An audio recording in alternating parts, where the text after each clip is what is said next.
Hey y'all, my name is Abby Canner, and I'm a junior here at WKU. I have been attending CSF services ever since I was a freshman in college. I am super excited to be here with all of you guys tonight. I'm also very nervous, so please just bear with me. When Nathan asked me to share my testimony with you all, I'm not going to lie, I was very hesitant. But after a lot of prayer and just asking the Lord for his wisdom and having people pray over me, I decided that I need to share because, number one, the gospel is so urgent. And although my story isn't the easiest to talk about, if even one person is encouraged, it will have all been worth it. So, to start off, I'm going to talk about something that some of you may or may not know about, but if you know me, you know that the Enneagram is one of my favorite things. And basically, what it is a personality test, and there are 9 types.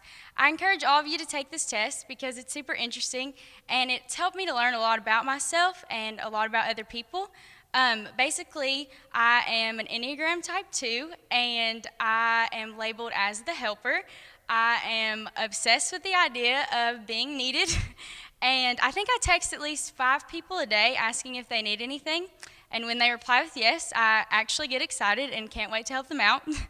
For me, there's just something different about feeling like an indispensable part of someone's life.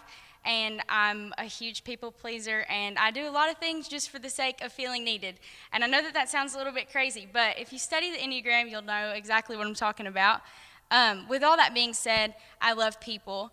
I truly do. Having friends is everything to me. I love pouring into people's lives and serving them. I love being the person that everybody feels like they can come to, and people are what bring me joy. I surrendered my life to Christ freshman year of college on a long drive back to Bowling Green. That night, God broke me, and He opened my eyes to my need of a Savior.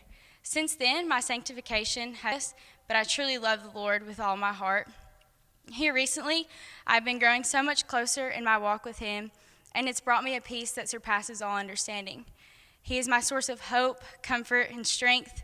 I'm learning how to walk in love and grace. I'm learning to die to myself daily, take up my cross daily, and follow Him daily. For so long, I've struggled with shame because of my past, and I've struggled with sharing things that I'm going through because I fear being a burden to people. I want to be the happiest and kindest person in the room all the time, and I try to walk in a way in which my cup overflows with nothing but joy. This has caused me to suppress a lot of things that I've gone through. My story is not an easy one to share, but stories like mine are more common than any of you know. When I was 15, I was a victim of sexual abuse by someone that I trusted. And saying those words out loud honestly takes my breath away. I was filled with guilt and questioned everything. I felt so alone, and I often found myself asking, why me, and wondering why God would allow that to happen.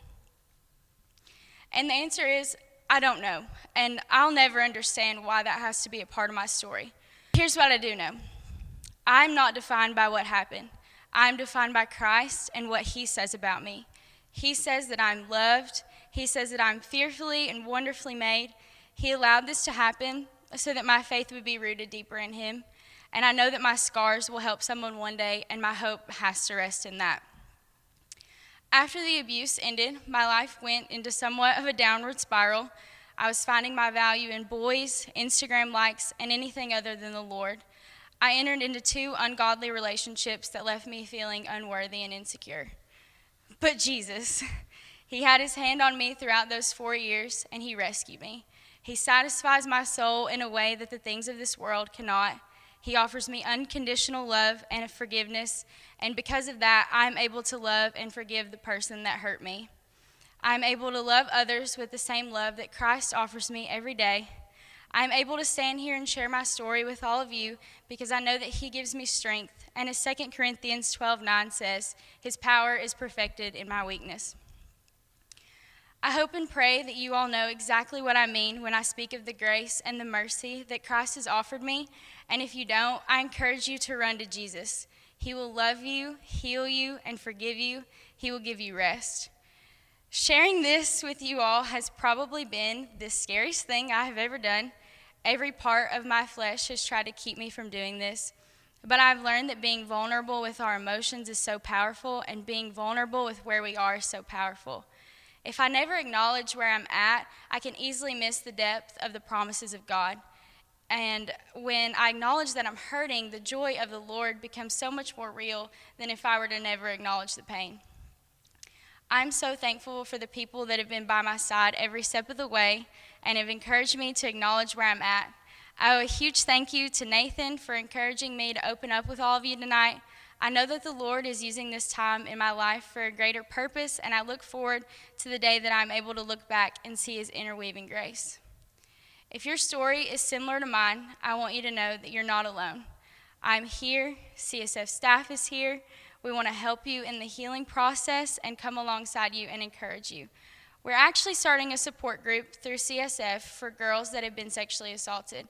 And if this is something that you have personally experienced and you are looking for a safe space to talk or even just listen, please reach out to me or Nathan or any of the CSF staff.